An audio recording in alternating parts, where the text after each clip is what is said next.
Okay, good evening, ladies and gentlemen. Welcome to the late one. Welcome, welcome. It's a wonderful evening, 28th of January, the end of January, the end. Can you believe it?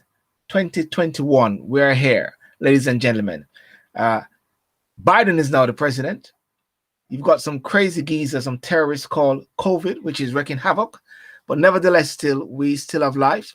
Many people are, losing their lives at the same time. But we've got to press on and we've got to stand firm.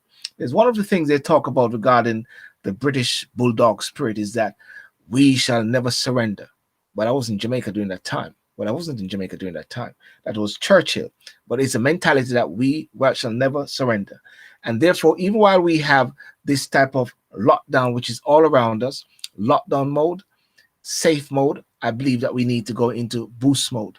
So this evening, again, we get together with Dr. David, Keima, and also Dr. Anthony Francis. I say Dr. Anthony Francis because, they said the Mr. is more advanced. When you're a Mr. and David is Mr. I am Doctor. Anthony is Doctor and Keisha is Doctor, but David is more advanced. Let me bring in David there before I go any further. Is that correct, David? We're all created equal, Sylbourne. All created. We're all created equal. How are you today? Good? Good, I'm good. How are you guys? Yeah, not bad, not bad. And let me just bring in all the doctors and all the advanced persons. Anthony, Keima, how are you? Hello, hello. Hey, good evening. How you guys doing? Good Yeah, evening. I'm good, man. I'm good. Well, first of all, how's the week been? For myself, I know that I've been busy working. It's a mental thing. Nevertheless, still while you're there, sitting down in front of your computer, in your braces and your boxer shorts, or even your tracksuit bottom. I don't know about you guys, but that's how we hack it. David, how are you? Do you I do those things? you really got the what these are attached to on your shoulders, Sylbourne. When you're talking about boxer shorts and all that of it. My weeks has been standard. Hospitals are open for business. We've got a good number of patients coming through. Even though there's a sort of a worry about the COVID situation and the want and desire to all be vaccinated, people still have genuine concerns about coming into hospital environments, and we have to be appreciative of the fact that those concerns are going to be genuine. But Yes, we really COVID secure environment where patients can come in, be seen, assessed safely, sitting amongst other patients with divisions between the patients. So what I mean by that is that actually physical perspex screens that separate patients, yes, so they're safe in the environment that we're in. And all around we get good feedback from them as well. So just to make sure our viewers are aware, we're setting up hospitals are secure and open for business. yes. And Keima, how's your week been?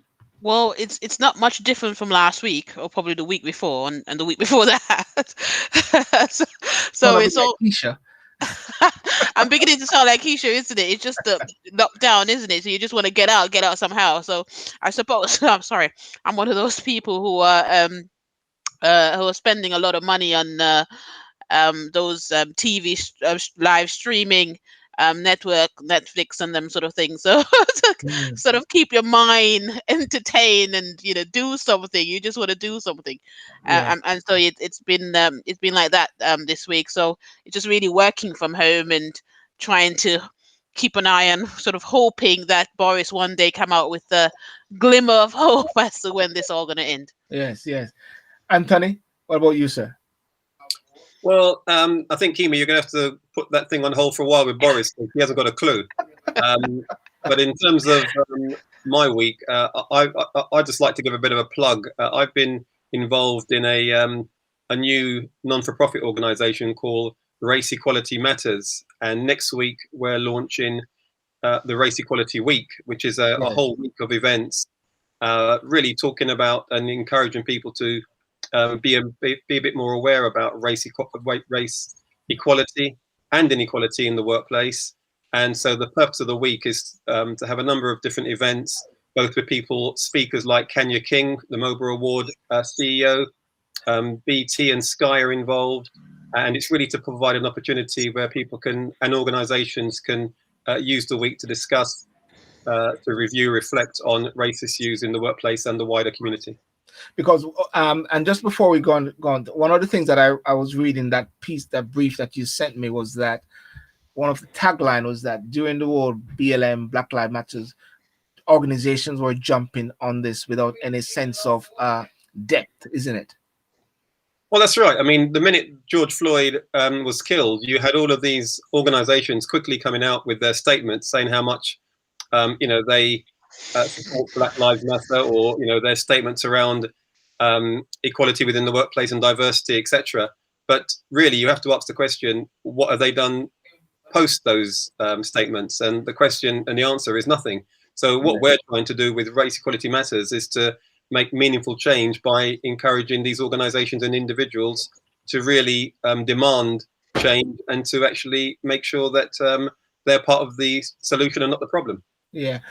Keima, I think might as well we start off with this topic, because it's very crucial based on what we're going to go on to.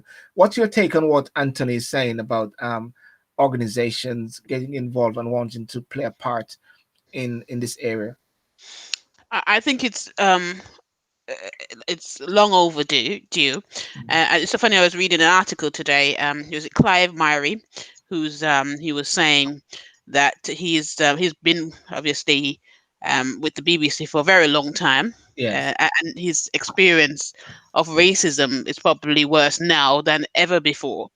And so it's very, very interesting that as Anthony said, last year we had the Black Lives Matter movement, and it's almost like it was a fad for all these organizations to come out.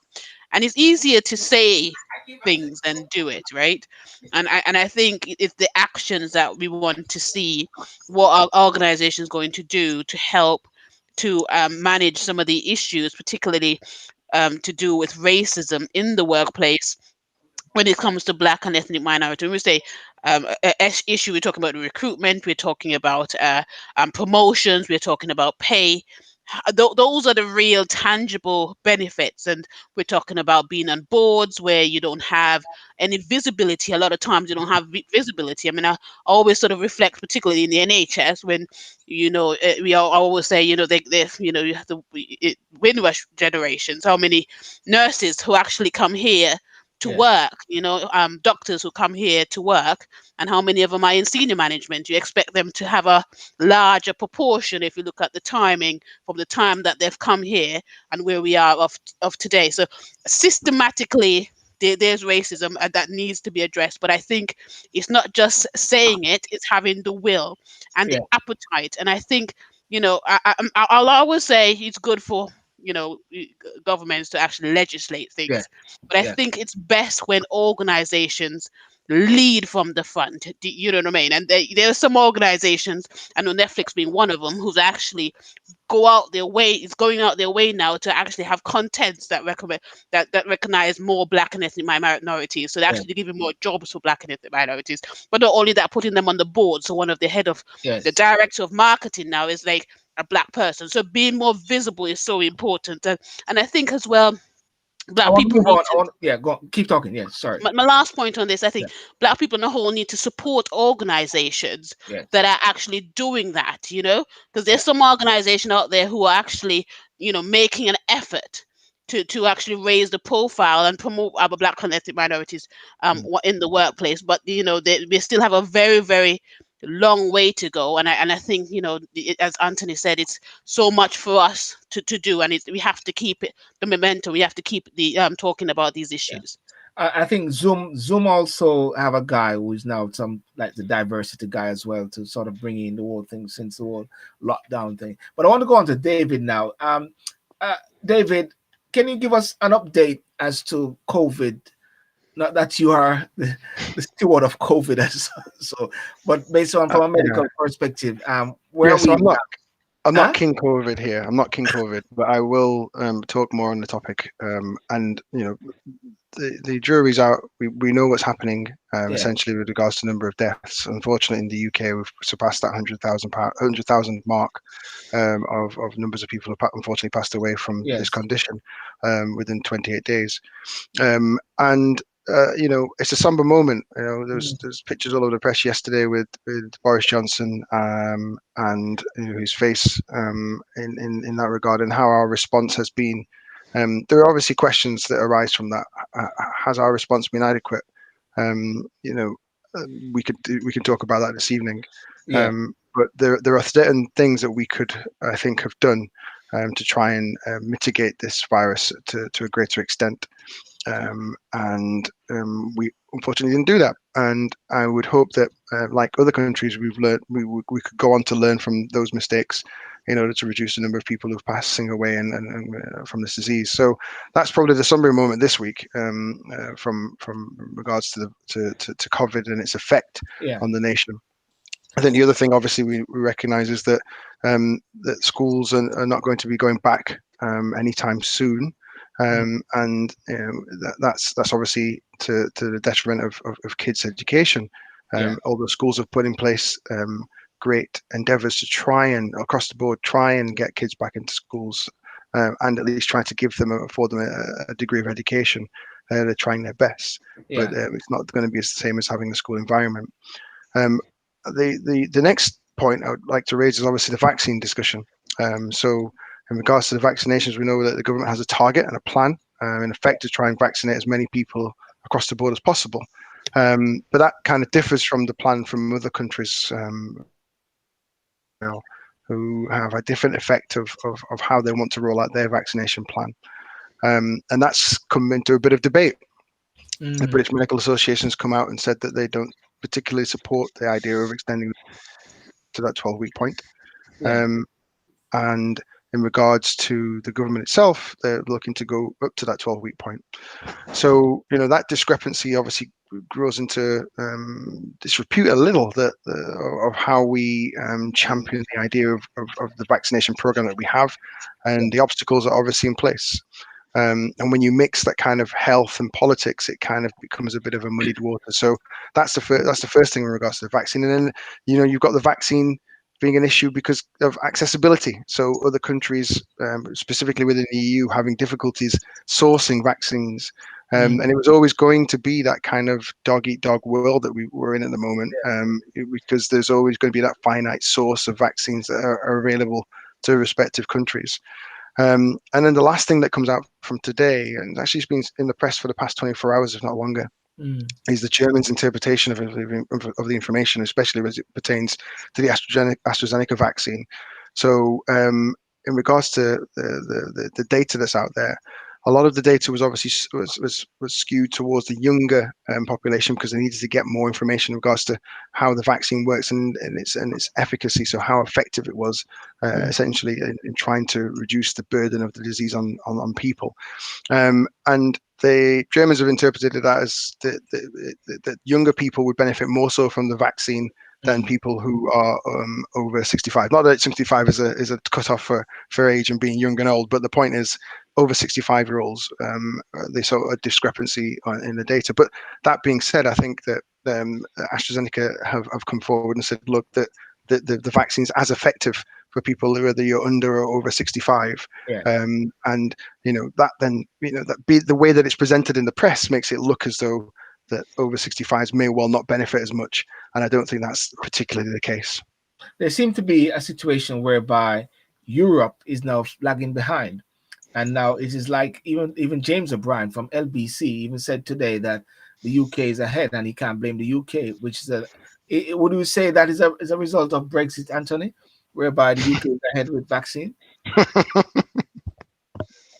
Well, I wouldn't say it was a result of Brexit. I would say it was a result of the fact that on this occasion, clearly the UK were proactive in sourcing the vaccine from a number of different manufacturers who were in development. And it just so happens that they, the bets that they placed with the organizations who were working on the vaccines, like AstraZeneca and the Pfizer one and Moderna, they placed their bets early, and it looks like they've come up trumps and they're getting the lion's share of the amount that's available at the moment, certainly with regards to Europe. So I don't think it's got anything to do with Brexit, more to do with the fact that they were proactive in trying to source vaccines from manufacturers who they felt may be ones who could develop one as quickly as possible, and they put their orders in.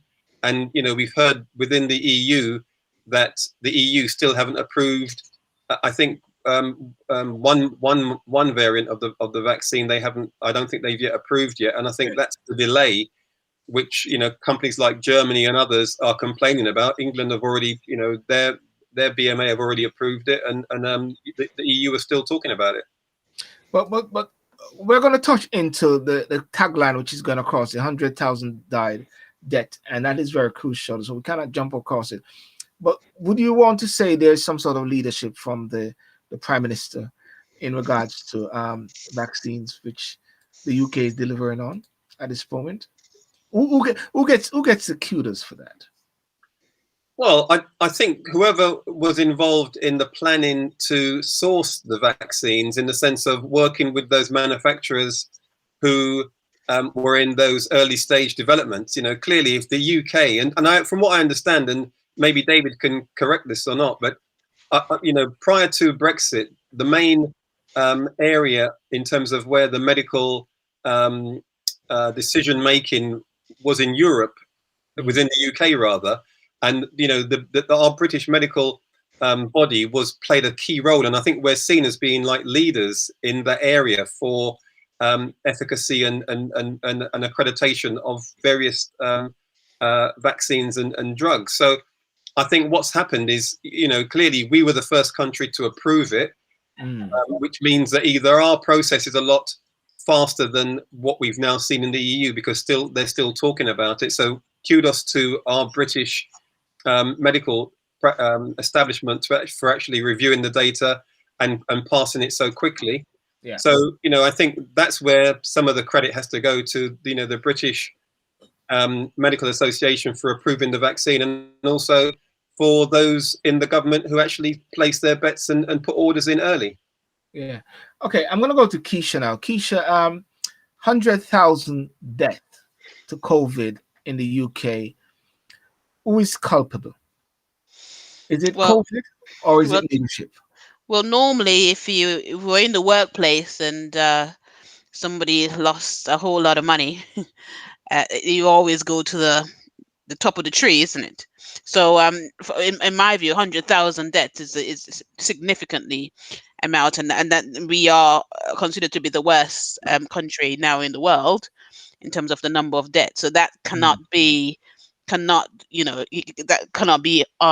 missed, and it has to be placed at the feet of leadership. It's just how it is. There's been a lot of mishaps along the way, and a lot. Although of course I'm somebody who's always sort of rooting for Boris, there's some things that you've got to look at and see some of the obvious things. Things like our borders, for example. So people coming in here in droves and not addressing that. Not taking being on the front foot for a lot of things that you think is just obvious. You think that the government have a hold of things, and it just has caused all of this. I know we've had a lot of strain on the health service and a lot of strain on schools, and there's people working on furloughs. I know they've tried to do a lot of things, but when it comes down to this, there's certain fundamental things I think that either they have done or they haven't done that has caused this. And I think, of course,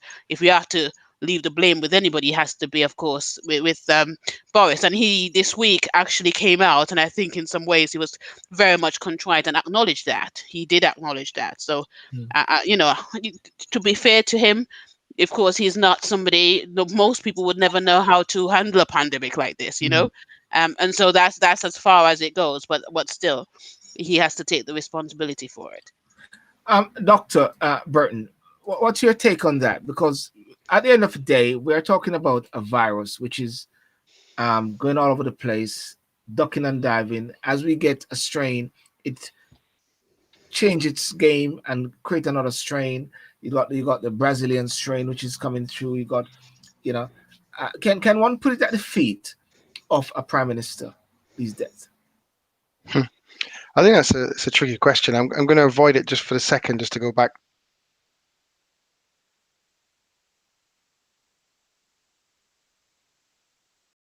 Well, I think the UK can take credit. I think from a procurement point of view, in regards to the scheme, just to give you a bit more of a flavour, the EU scheme, the member states didn't all have to sign up for it if they didn't want to. They can independently have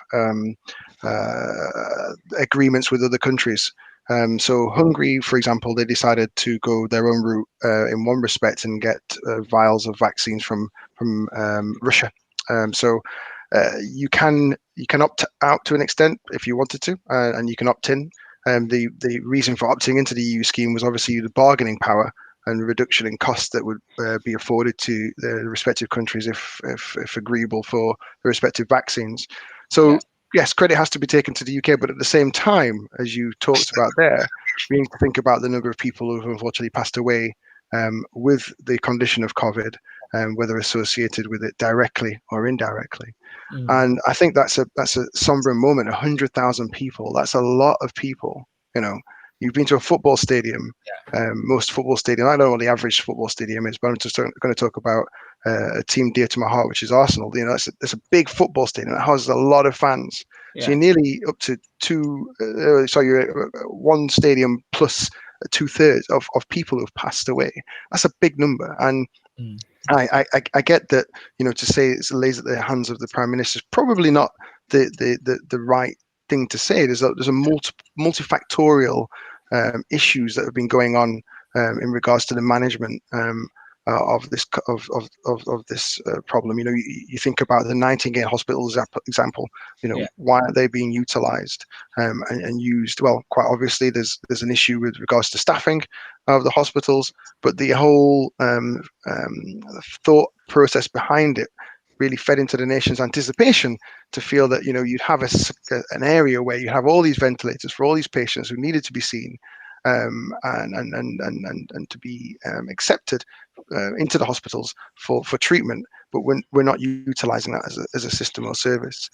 So those kind of things will feed into people's idea of a mismanagement, and I think that's the thing here. Now, the caveat to that is obviously all of this depends on countries' willingness. I'll say willingness to provide the information in regards to people who have COVID and have passed away with it. And I'm not going to mention and name countries, but we can all see that there are going to be some countries in the world who will record a very low number of cases, a very low number of people who have passed away from COVID. And in that respect, you have to be very skeptical. What I think is that the UK has definitely put the numbers down there. And I'm not going to say they recorded every case to the hilt, because I'm not in charge of that service, and I'm not speculating in any sense. I'm just saying that I think there are countries that would have recorded numbers to a greater extent than others. So that's the small caveat to this. But undoubtedly, it's a high number of patients in respect to 1 year's worth of near enough 1 year's worth of data, and we should learn from it. We should be able to do more, and we should be able to get people the treatment that's afforded to them. And think about the things that would reduce the burden on our society. And like's already been mentioned, the locking down of borders, for me, I can't quite understand very early on in the first wave why it is that we did what we did and didn't really scrutinize the border to a greater extent when you saw the other countries. And I'll mention Jamaica here. I think it's fantastic that they decided to lock down the borders early, and if and when and how they lock down the borders is isolating patients in quarantine. And I just don't understand. I know that we're an island. We're in the UK. We're an island, and I think that, you know, we could have done more in that respect. But we should go forward now and actually make those changes to reduce the burden on society, so that we can have people getting back to the things that they would have done previously, getting kids back to schools, getting people back into offices where safe, and getting the movement of people again to benefit people's mental well-being, as well as the finance of the country. And that is the advent of the vaccine working and going through at the same time, isn't it? Yeah, that's and again, I'll say again, it's part of the jigsaw. It's not the holy grail. I don't want people to think that, you know, you have the vaccine and then you're out there, out the door, everything's rosy. And again, there's going to be a process, and the process is going to take time, and we have to recognize that. But it is part of the process. I want to go to Anthony. Anthony, is the Prime Minister culpable? Or no, let me not lead. That's a leading question. Who is culpable? Is it COVID, or is someone, or is it a bunch of, lack of organization structure?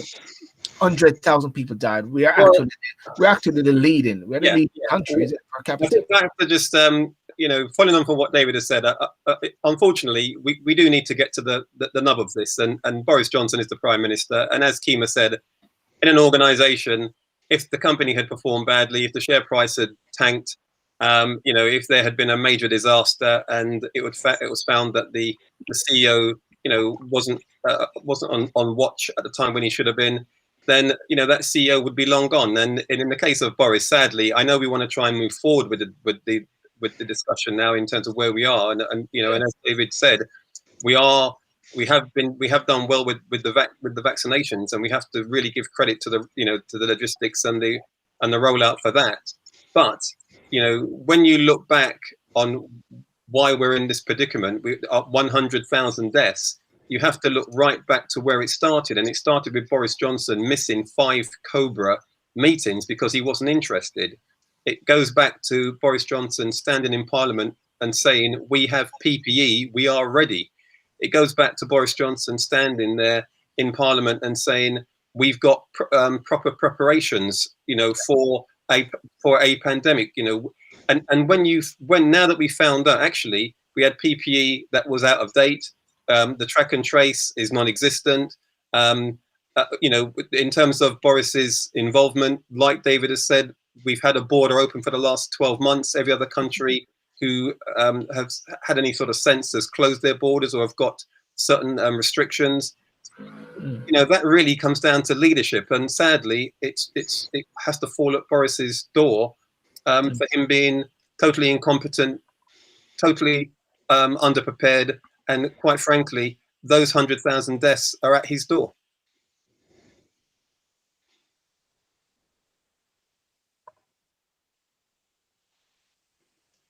Oh, Sylbourne all frozen. I think we've lost Sylbourne there. I think we lost Sylbourne. He was so shocked by what I said there. He's just gone.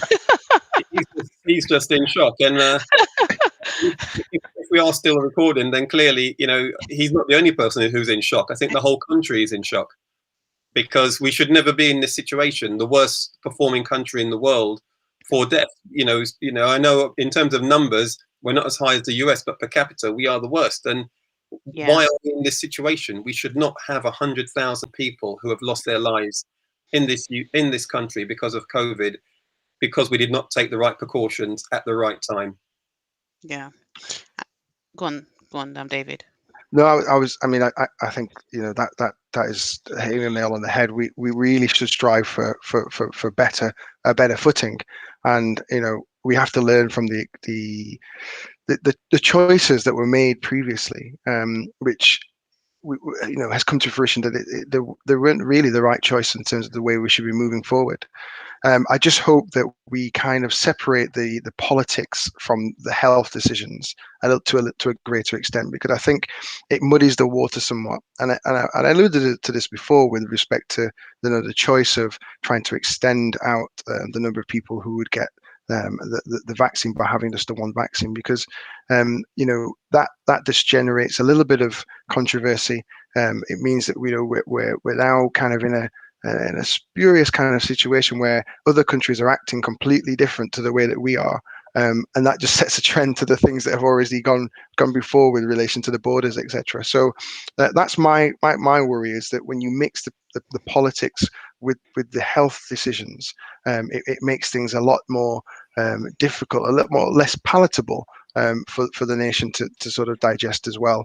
And it's a certain unknown that we have in relation to that, and quite obviously the shock factor of what you said there, Anthony, it's a difficult pill for Sylbourne to have swallowed. You can see there he looks a bit flustered from all the events. By the way, did you notice I was frozen? Did you know I was frozen out a while Yeah, ago? we did. We just carried on because we're a dream team here. We can just carry on. We can do what we need to I do. wasn't the one speaking against. I wasn't. the We were one just speaking worried against- for your health. That was all. I think I wasn't Anthony- speaking against the Prime Minister, but I got the kickback of it. It's actually kicked you out. Can I just ask one question to you, David? Because this is something which is we keep hearing you and I'd like, as you say, we want to move the conversation in a positive direction and talking about the vaccine. But one thing that is for me is a bit disturbing is that we keep seeing Professor Whitty and co. They stand up each week and they keep saying we are following the science, right? This is what they've been saying since day one. But my concern is they keep saying they're following the science. The WHO have said that the Pfizer vaccine should be given after 21 days, the second dose. The UK is now doing 12 weeks. So straight away, to me, they're not following the science. Mm-hmm. When this outbreak took place, a number of leading scientists from each country went to China and they came back and they implemented various different procedures and in order to address the findings that they came up with. Yeah. I can't quite understand when our scientists came back. We had Cheltenham still go ahead. We had rugby matches still go ahead. We had the Prime Minister shaking hands with people who had COVID. I mean, so I don't know what science I was saying. Well, this is the thing, and I think that I've alluded to it, and I'm going to say more on it than repeating myself here, which is the fact that I think you get this problem when you mix the politics with the health decisions. So you may well have, and this is a bit of speculation here, but you may well have an idea from a health point of view, but once you mix that with a political point of view, you're going to have this dilemma. And I just think that mixture doesn't lend itself very well to making a decision. Okay, and I think that's probably where we're at, because you quite rightly identified, other countries have gone about their way in different tasks, and I would say that those countries probably have got it. I won't say right, but in a different setting to how we have digested that information and assimilated it and worked that out. And I think it's because you've got the health aspect, you've got the my grandfather used to say, don't mix religion and politics. Well, I'm saying try not to mix religion with politics with health. And I know that we've got to think about health in regards to the way that we run health in the country with the NHS, etc. But the fact is, when you're making these decisions, it muddies the water. Because you're thinking of other things other than the health ramifications. You're thinking of the financial implications. You're thinking of the people who want to maneuver around still freely and so on and so forth, but kind of at the disregard of the health implications. And I think that's probably what's happened. That's my digesting of the information that's afforded to me out there. And I think whilst it's a difficult decision to be made, where you place health in regards to other factions of society, at the end of the day, if you want to get in front of this particular condition, there are certain tough decisions that have to be made, difficult decisions, and I don't think those decisions were made, for me, in the right sense, because we are where we are now, and you can look at the numbers and they will justify the fact that decision making probably wasn't in the best interest of the country. This is going to be something which is going to be continued on for a while, because I think the Labour leader also points out that the Prime Minister is culpable and responsible as well. And I believe that they're talking about the possibility of some sort of inquiry when everything gets sorted. As to when things going to get sorted is another thing. As to when we're going to ease the lockdown, I believe they're talking about March the 8th. Some people have the view that is just a way to just boost and build up our hopes and then just dash it away again. Do you think, Keima, that we're going to be easing the lockdown sometime soon, especially for children to go back to school? No, I don't. I think Boris is under duress, if I want to put it that way, by his backbenchers. I think there's a group of people in the Conservative Party, backbenchers in Conservative parties, who actually want to see a roadmap to a way out. and never come back to lockdown again. So I think under him, I think for him, he has to come up with something that would show that we are supposed to be coming out. But what he says, the 8th of March is supposed to be the earliest ever Yes. date. So it's almost like he's preluding to the fact that if anything, it's probably going to be later than that. I think, and I think for us to start, and today we've been hearing dates banding around about possibly April again for school to be opened and after Easter, that sort of thing. So it's still not even very clear. But I think, as you said, it could potentially be Boris' way of trying to raise our hope, but then coming closer to it, it might not. I mean, we are, we could 7 million vaccinations out there. So I think even that, he's probably thinking that we're making some kind of progress with it, but I don't think it's enough for us to be certain at this point that the first week of March is going to be the time when we going to be opening up and going back to schools, that sort of thing. Yeah. Let me just ask this question, and that is the persons on Instagram and Facebook as well. When do you believe the lockdown is going to be eased? Do you believe the Prime Minister, when he says March the 8th, they're thinking towards it, or you going to believe it's at the end of the year? Anthony, if you give us a minute on that before I jump on to the next topic, what's your take from a project management, looking down the road, planning? Where do you see this going with this lockdown? Easing the lockdown, rather. Well, I think, as Keima said, Boris Johnson is under a lot of pressure to provide a roadmap. And I think, to be honest, the country would like to see a roadmap. But from I'm sure David will say that, this virus isn't interested in roadmaps. We have to get the numbers down first. And I think it would be premature to make any sort of predictions as to when the lockdown may or may not end. I certainly think what he should have said, and maybe he did say, was that they will review it in the first week of March to see how the figures have been progressing or not, as the case, or hopefully as the case may be. They would have got a lot better in terms of the number of people in hospital and also the number of deaths. So and also the R rate. So until we can start to see those type of numbers, I think it will be premature to put in place any planning around putting forward a roadmap. But I think there should be some key milestone dates that they should be communicating to sort of say, well, if the R rate is at 0.5 the country as a whole, then that gives us encouragement to say that we've now gone from tier 4 or tier 5 that we are in now to tier 4 or tier 3. So at least we know what the the sort of projection of travel looks like, rather than just this guessing game or this sort of nebulous numbers and dates he keeps coming out with. Yeah. Okay, well, Keisha believes that. Keisha is here, even though she's not here. I believe school back in March, lockdown continues through. But, ladies and gentlemen, I want to touch on something else because, we're talking about getting back to normal in some respect, but people need to take the vaccine. And there's been an issue which has been happening whereby the Black community seems to be on the back foot, whereby they're not so keen on this vaccine based on statistics and based on this, because they've been talking about that before and they're talking about it today. And then I saw this video, which I'm going to play just to give you an example of what I'm. And a recent survey suggests that the uptake of vaccines is likely to be far lower among Black, Asian and ethnic minority groups. Given the continued huge loss of life, this is of course a concern, with 72% of Black people saying they were unlikely to get the jab. So we sent Trish Adudu to Birmingham to get a sense of the issue. Can I ask you, are you going to be taking the COVID vaccination? Most definitely not, no. I won't be taking no COVID vaccination. I don't think that the vaccine, in my personal opinion, will make any difference to people. I would rather literally be the person who gets it or doesn't, fight it or don't fight it, but I will stay away from the vaccine.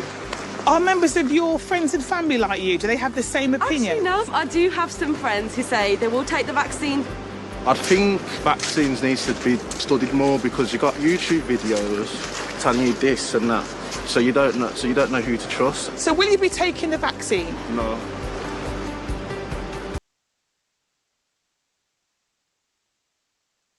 I just wanted to play that just briefly. Let me just bring back the guys here in this. David, we're still hearing this big issue regarding black people not keen on taking the vaccine. It is not going down, isn't it? It's not breaking through. What's that? Sorry. It is not seeming to breaking through to. Can you hear me? Am I clear? Yeah, I can hear you. I can hear you now. Yeah. It is not seeming to breaking through or getting through to black people to take the vaccine.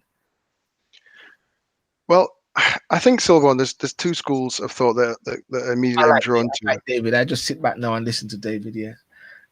Oh. Can you hear me? No, go on. Oh, sorry.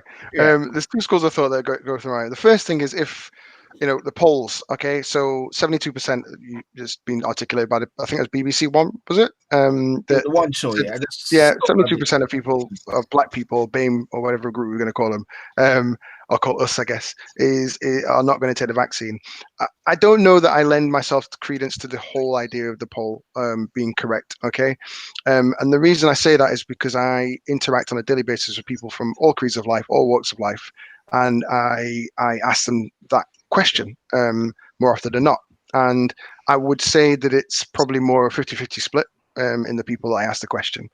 Now, the thing here is that I think by lending credence to that idea, it helps perpetuate that as a potential myth. That's the first thing.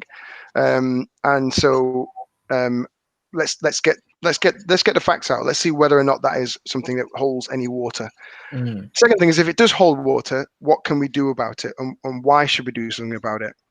Well, I think the first thing is that, when we look across the board, we have to think more about how it is that people are able to make that choice that they may not take the vaccine.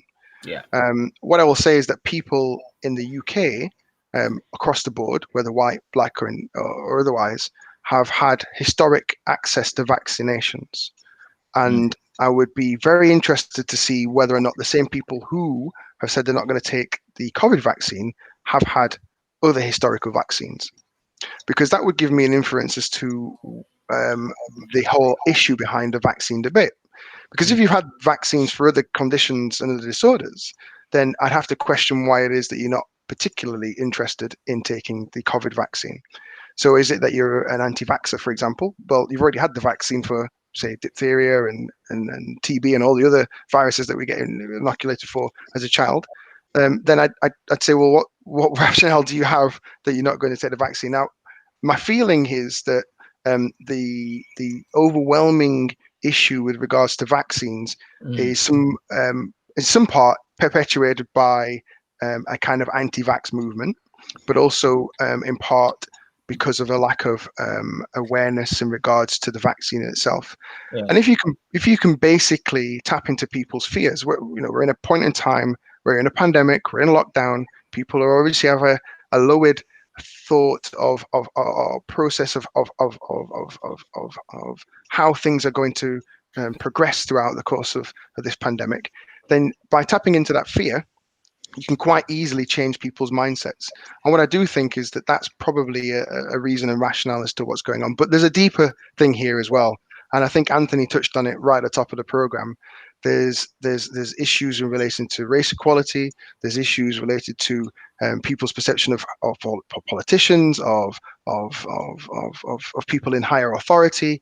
There are lots of multiple issues that can help sort of wear down the idea that that a vaccine in this instance is a positive for people. What I will say is that quite obviously, taking a vaccine is a choice, and I would say that for me, that choice was to take the vaccination, and I talked to you about that last week. And the reason, simply for me deciding to take the vaccine, was I didn't want to put my family at risk. I didn't want to put my own life at risk. And I didn't want to put the patients that I serve at risk. And anything I can do to reduce that risk is a positive. And I think if you think about that, as a causal reason or rhyme as to why you may want to take a vaccine, then I think that's the thought process that you should have. What benefit is it going to have to you as an individual? What benefit is it going to have for people as an individual? And I'm talking about your family here, essentially, and then the society at large.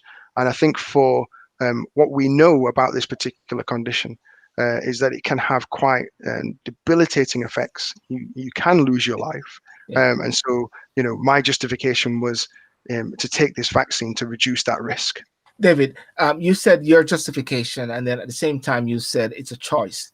So the persons who have been branded as anti-vax, maybe there are two types of persons: those who are actually pushing an agenda with a level of conspiracy and actually trying to get people to think a particular way. Then you got the other person who has a level of apprehension and very cautious and saying to themselves, I want to wait a year before. That's my choice.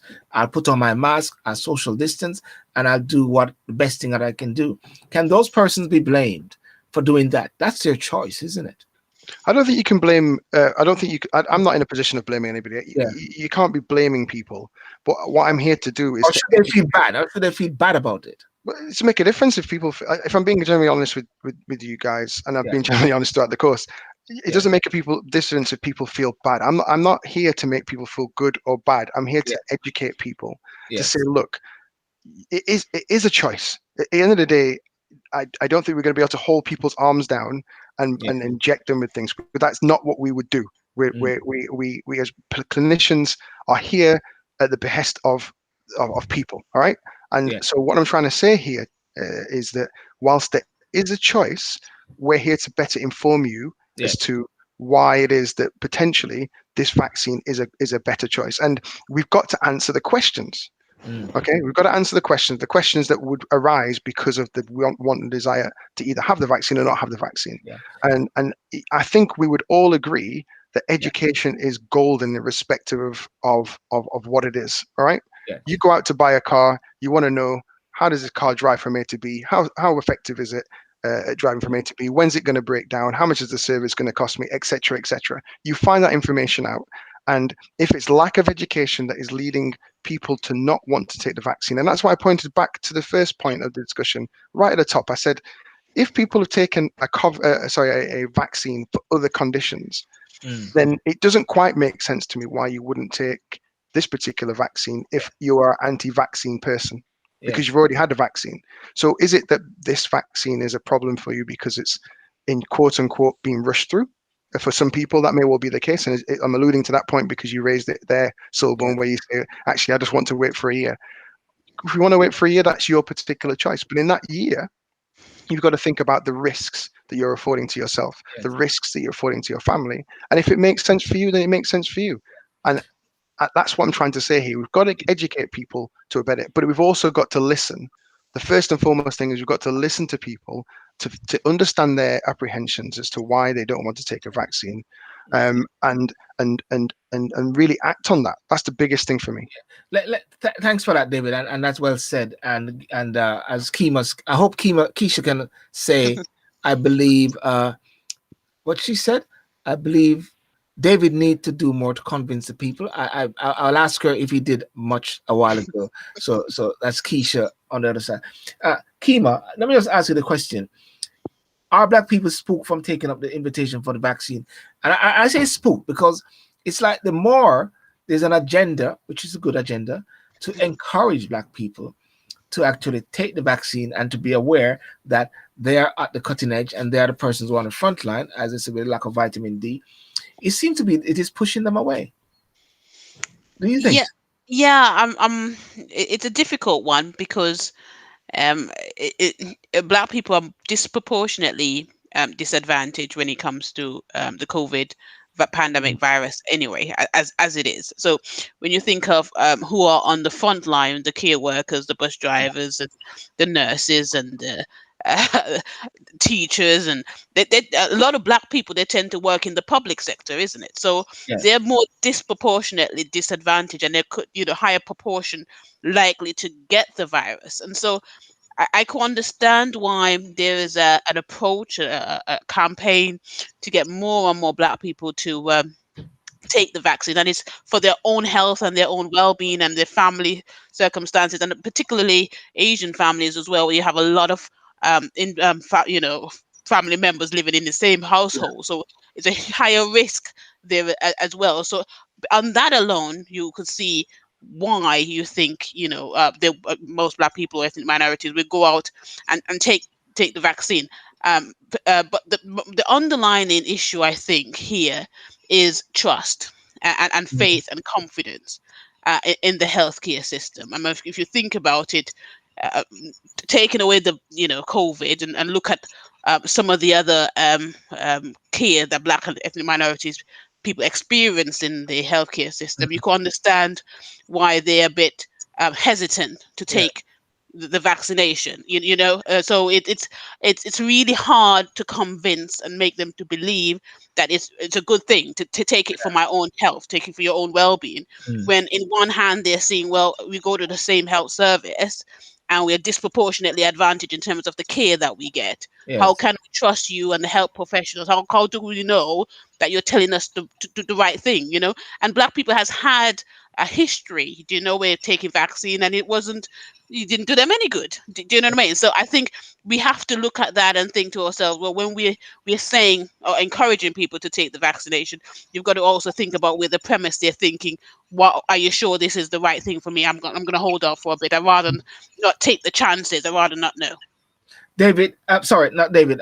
Anthony, do you think it is not about the health factor, but as what Keima said, it's about the trust factor, and it's about the diversity issue as well. And just as David kept alluding to what you started with today, talking about diversity and talking about trusting in the workplace, do you think it is something deeper than that? Do you believe that Black people are being encouraged properly, or it is seen like it's a knee-jerk reaction at the same? Well, I think there's two things here, actually, Sylbourne. I think the first thing, can you hear me? Mm-hmm. Yeah. Okay, so I think there are two things. One, David just touched on something regarding buying a car, and the fact that, you would go and do some research, the model, the make, the mileage, how reliable it is, all the usual stuff, right? And when you hear these figures of 72% of Black people won't take the vaccine, you have to ask them, well, what research have you done that's made you come to that decision? Is it just, as we're hearing, that they are they're dubious of the fact that the vaccine has taken only 12 months to be developed and rolled out? I mean, what gives them the reason why they would not take it? I mean, as already mentioned, I think David mentioned it as well. If you've already taken vaccines previously for other conditions, you're going on holiday, you take a vaccine for, various conditions that you might pick up in another country, you take the vaccine. Do you do any research on those vaccines, or do you simply listen to what the doctor says that you need to take this before you go to do so-and-so, and you take it? So I think one of the things that maybe the government hasn't done is they haven't sold the vaccine in terms of, the real benefits, even though to me the benefits are obvious. 100,000 people have died, and as David has said, many people who have got the condition have developed some serious illnesses as a result of it. So to me, that would justify taking the vaccine. But you're right, we can't force people to do something that they do not want to do. But I do think that the government could actually sell the vaccine better. I certainly don't think having programs that says 72% of Black people haven't taken it is helpful, because I think that actually then builds into the mindset of people who perhaps are thinking, I'm not going to take it, and it makes them suddenly think, you know what, actually I don't want to take it because I'm also skeptical about the vaccine. So I think there's an education piece that David talks about, and I think maybe the government needs to do more to educate people on, the efficacy, the actual testing that's got into it, the benefits, so that people can then weigh up those things rather than just making a knee-jerk reaction that from what one of the gentlemen you said in the video clip, they said he saw on YouTube. I mean, if that guy's getting his information from YouTube, he needs to really go and buy some books and do some other research, because YouTube isn't where you should be getting your information from on taking a vaccine. You're muted, Sylbourne. Can't hear you. Okay, can you hear me now? Yeah, you can hear you. Yeah. You need to watch the Sylbourne show on YouTube then. Well, yeah. Here, listen to Anthony and do something. Now, listen. Someone on Instagram, Kathy, said it's about trust. It's because of our knowledge of Black history. That's what she's saying right there. Janet Bowen this is about the reason why lots of death are linked to vaccine, and why is the government censoring info different to their narrative. But before we go any further and answer that, let me pinpoint another video for you guys to look at. And this is the MPs now going at it. I am a Labour MP. I'm a Conservative MP. MPs don't agree all the time. But on taking the vaccination issue, we do. Coronavirus has really turned our world upside down and taken far too many of our loved ones far too soon. COVID-19 has exploited the existing inequalities in our society. The pain that our communities have gone through is indescribable. The infections and deaths have affected families in every part of the UK. My husband and I had a mild case of COVID-19. Last week, I lost my cousin to coronavirus. During the pandemic, I have lost an uncle to the virus. We understand the fears, the anxieties, and the confusion. We understand the genuine history of mistrust some black people will rightfully feel. Each of us has the power to protect ourselves and to help slow the transmission. And now the vaccination is available. Speak to your GP or your pharmacist to learn more. They have been robustly tested by some of the world's best scientists and data analytics experts and authorised by the MHRA here in the United Kingdom. Get the facts. Speak with trusted healthcare professionals and encourage your family to do the same. My father, my mother, they're having it because they work in the healthcare sector. It's proven to be effective. So if you or a member of your family is invited by the NHS to get the vaccine, please, please, please take it. Protect yourself, protect your family, protect your community. Don't let misinformation put you or your loved ones at risk. My aunt recently had the vaccine. My family friend has had the vaccine. When it gets to my turn, I certainly will be taking it. When it's my turn, I will be taking the vaccine. When it is my turn, I will be taking the vaccine. I'll be taking the vaccine. When it's my turn, I'll be taking the vaccine. When it's my turn, I will be taking the vaccine. Let's work together and beat this virus once and for all. Right. I don't think any of them has taken the vaccine as yet, is it? Who knows? No. Who knows? But the thing is, it's interesting to see both Labour and Conservative MPs together on a particular issue. Well, at least talking about a particular issue. We've never seen that before. You know, we've had issues around race and all these other issues that affect the black community, and it would have been nice to see that happen before, at least to unite on something. So this is quite good to see. Whether it translates and make people believe or go out and take the vaccine, I'm not quite sure. I think it probably made them a little bit more skeptical. Why you say that? Why you say that? Why you say make it a bit more skeptical? I mean, these because, are black, because I said it seemed very forced. One second. These are black MPs that come out there and they are leaders in the community. Dan Abbott, Don Butler, top big wigs, and they say, "Hey guys, I'm taking this." Why? They never get along on anything other issue. So I mean, I'll be thinking, so okay, you never get along in no other issue, but all of a sudden now, I mean, I'm just saying, if I'm a skeptic, all of a sudden now you're going to come together. I mean, I just find it very forced. That's what I'm trying to say. That it doesn't seem very natural for this to happen, you know. And I just suspect some people may not take to it. It's interesting what you said, and I'm going to go to Anthony, because you and Anthony didn't speak about this, and Anthony's going to was saying the same thing. Anthony, what's your take on this video?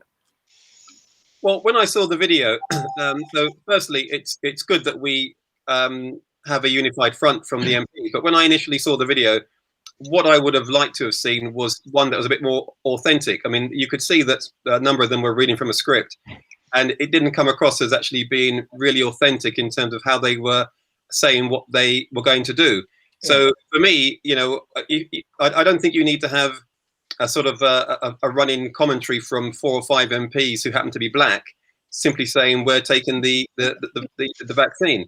I mean, you know, if you simply went to any MP in their constituent and then you interviewed them and they authentically said what they were doing, then you know that you might believe them more than watching that particular clip. And as somebody has actually said on online here, it was all black MPs, and you know what you want to show is you want to show black and white MPs. Yes. So you have a sort of rounded view to say that everybody's in this together. So that's my initial observation from that particular situation there. I mean, and also, I mean, for example, my father has recently taken the vaccine. David, the doctor, has taken it. You know, so it is a choice, but you know, we do need to have leadership, and the black community, I suppose, through that type of video, are showing leadership. Yes. But you know, to me, it did come across as slightly false in terms of how they were. It wasn't very authentic, but I understand why they're trying to do it, to try and allay fears within the black community that, you know, those who are on the side, who are sitting on the sidelines, should actually step forward when they are called to take the vaccine, and they should get the information first so they can make an informed decision. David, what's your take on it, sir?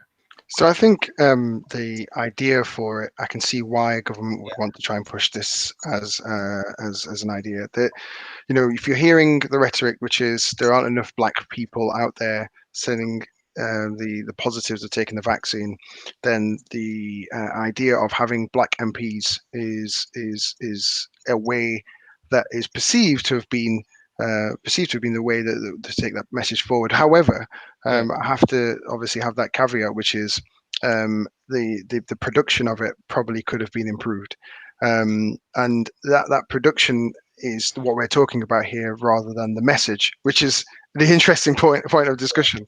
So I think that from an idea of trying to have people who are leaders, they are MPs respectively, trying to give a narrative in regards to the importance of why vaccines are relevant to the black community, but actually relevant to all communities. And that's why I say at the top of the discussion in this particular element, if you believe that 72%, which again I don't believe, but if you believe that the idea is that black people are not uptaking the vaccine, then this is one way that has been, again, that was thought to be the best way to go about the business. But I think the production is lacking. I think that the message, though, is that people should be able to weigh up that risk for themselves, should be able to take the vaccine, because if you've historically taken vaccines, and why wouldn't you? And again, it comes down to an understanding about vaccinations. It comes down to a realization that vaccines have worked historically in the past. But ultimately, it's about listening to people's concerns, because if you don't listen to those concerns and you just tell people, take the vaccine, take the vaccine, take the vaccine, you're going to get pushback, which it makes no sense. Whenever I'm in my clinical room, I give people options, and I feel that options work. I'll give you a little bit of tidbit. I worked in phone sales, okay, as a medical student. And the way that I felt was the best way to talk to people about phones was to give them options, not flood the market with options, but ask and figure out what it is that they wanted, okay, and why it is that they didn't want a particular thing. And not trying to convince them to buy the thing that they didn't, but at the same time, convince to give them the information that they can make that informed decision. And we as clinicians are about making sure that people can have informed consent. And that means we can give them the information for them to make that decision. And I think if we can give that information in terms that make it more justifiable, more easily digestible, then I think that decision-making process becomes even more easy for that patient to make that decision. But carte blanche, telling people what they should do, for me, is not effective leadership. Effective leadership is showing you how and why things are required, and listening. Key is listening to people's concerns and actioning that concern. You're right about that, because you hear about different things, and like what Janet Boynes has said, death linked to the vaccine. You know, people have been saying that, don't know the evidence for that. Other professionals globally are also concerned about vaccine safety.